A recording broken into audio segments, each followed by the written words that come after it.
refund you for both your domain name and your hosting.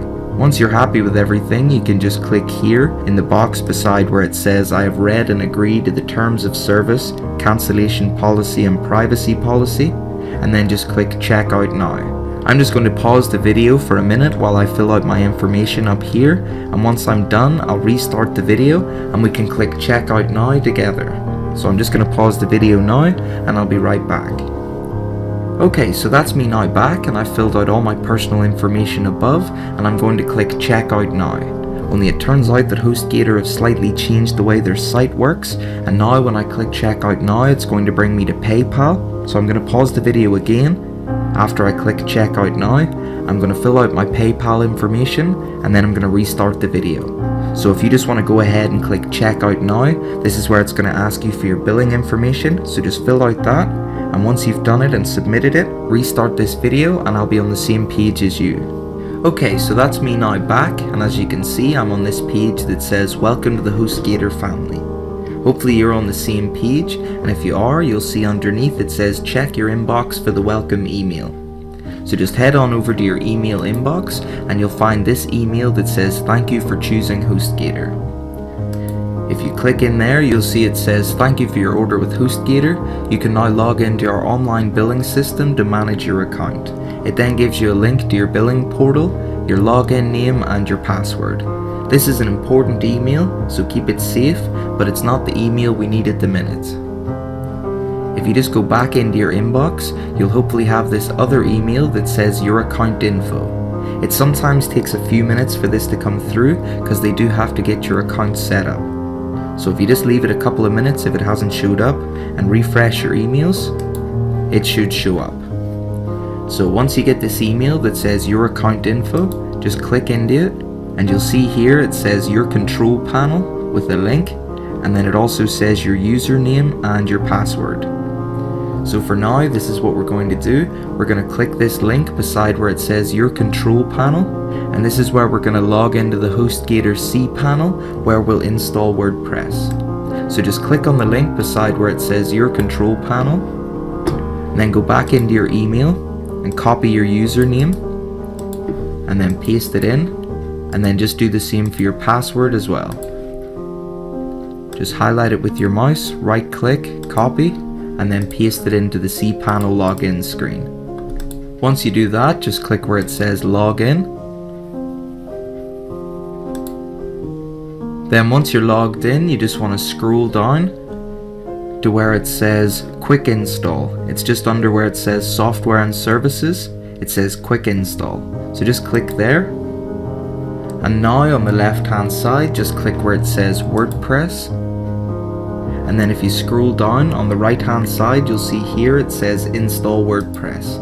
Just click there and it's going to bring you to this form where you want to choose your domain name from this drop down. You should only have the one if you've just signed up for your hosting now, but if you've got more than one domain name, just choose the main one you're wanting to use for now. Where it says install path here, I would just normally leave this box blank. I'll explain to you what it does. If I was to install martysexamplesite.com with something typed into this box, say I typed in the word blog into this box, I would actually be installing WordPress onto martysexamplesite.com/blog. If someone went to martysexamplesite.com, there would be nothing on it. It would actually just be on /blog. So you want to leave this box blank, and that'll make sure that it goes to the right domain name. Then underneath where it says admin email, you just want to enter in your email address. Then where it says blog title, this is literally just the title of your website. Don't worry, this can be changed. I'm just going to type in Marty's example site. Then it's going to ask for admin user. This is maybe going to show up in a few different places, so you want to write something like either your first name or admin or something like that.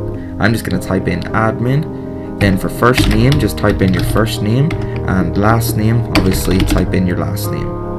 That's not my real last name, by the way, it's just what I use for videos. Then once you've typed in all your information, you can just click here where it says install WordPress. Once it's installed, you can see here at the top it'll say your install is complete. click here to view your notifications. So just click on that bar, and then here on the right hand side just click where it says My Installs.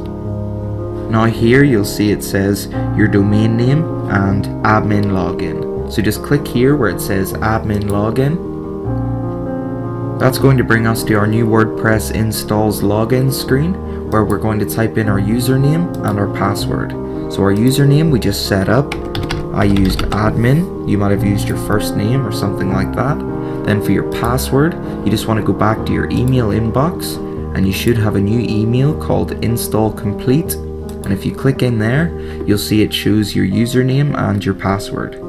So just highlight your password, right click and copy, and then go back to the login screen, paste it in, and then click login.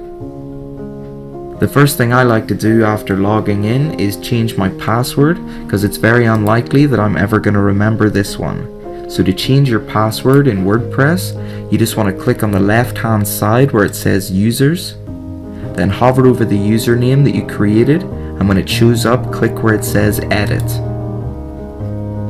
Now if you just scroll down to the bottom, you'll see it says new password.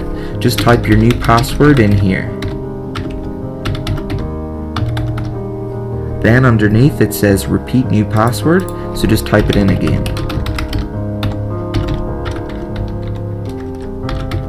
Once you've done that, just click underneath where it says update profile. And that means next time you come to the WordPress login screen, you'll just use that password instead of this one.